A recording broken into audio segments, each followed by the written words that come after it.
Hi again. We've reached chapter 11 of This Freedom Whence by John Wesley Bready, page 189 in the book. This is the finale of the chapters on Wesley, the passing of our prophet.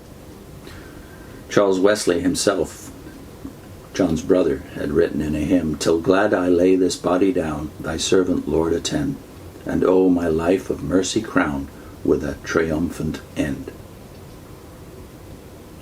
Cromwell's valet is quoted as saying this 6 months after his master's death. That is Oliver Cromwell's valet. "A larger soul, I think, hath seldom dwelt in house of clay." Chapter 11, the passing of a prophet.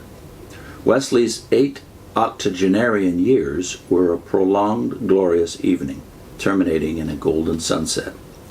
If the face of the very young man had been ascetic, rigid, and slightly overweening, that of the very old man was mellow, gracious, and beatific. His white, silken, wavy locks, his expansive brow, his aquiline nose, his firm jaw, and his expressive mouth, together with his clear, ruddy complexion, his penetrating, kindly eyes, and his radiant, permeating cheerfulness, combined to give him an appearance resemblant more of heaven than earth. Still, would the cynics sneer, but no sensitive person could look deeply into Wesley's age-worn face and fail to behold in it the tokens of a man of God. He was, as one of his biographers puts it, so truly human and so truly divine. Christian perfection was the goal to which he long had aspired, and though he himself was acutely conscious of his shortcomings, the marks of his high aspiration were written unmistakably in the beauty and strength of his countenance, and reflected unmistakably in the graciousness of his spirit and manner.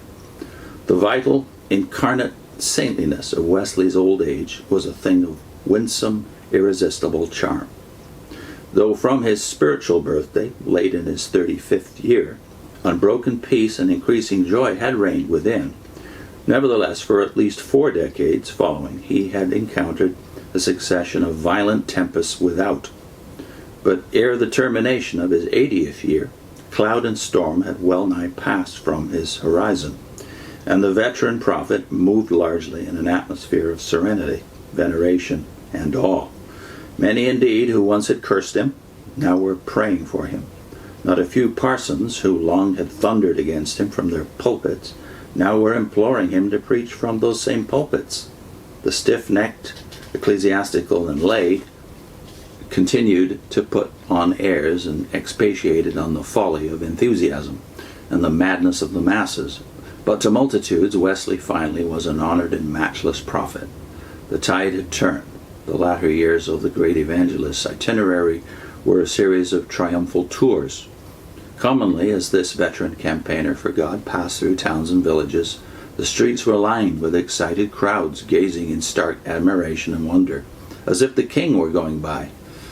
Clergymen, nonconformist and Anglican, turned out everywhere to hear him preach.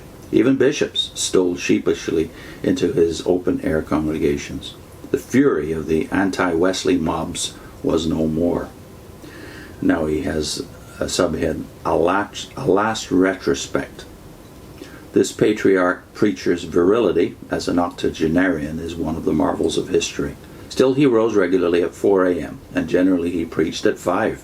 Still his manifold labors were unabated, and still his mental and physical powers matched, all but matched, the vigor of his indomitable soul. Increasingly, but particularly on successive birthdays and other commemoration occasions, he praised God for sustained powers of body and mind. On his 85th birthday, for instance, he breaks forth in a typical strain, quote, "What cause have I to praise God? As for 1,000 spiritual blessings, so for bodily blessings also. How little have I suffered yet by the rush of numerous years. It is true, I am not so agile as I was in times past. I do not run or walk so fast as I did. My sight is a little decayed.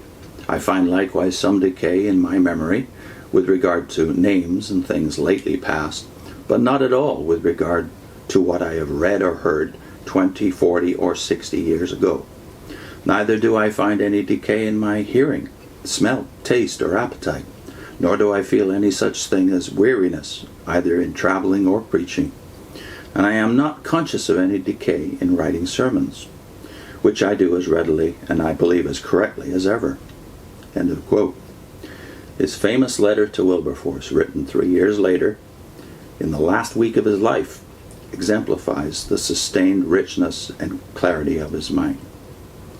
I'll put in a link to that letter to Wilberforce, which generated the momentum of the anti-slavery campaign across the British Empire.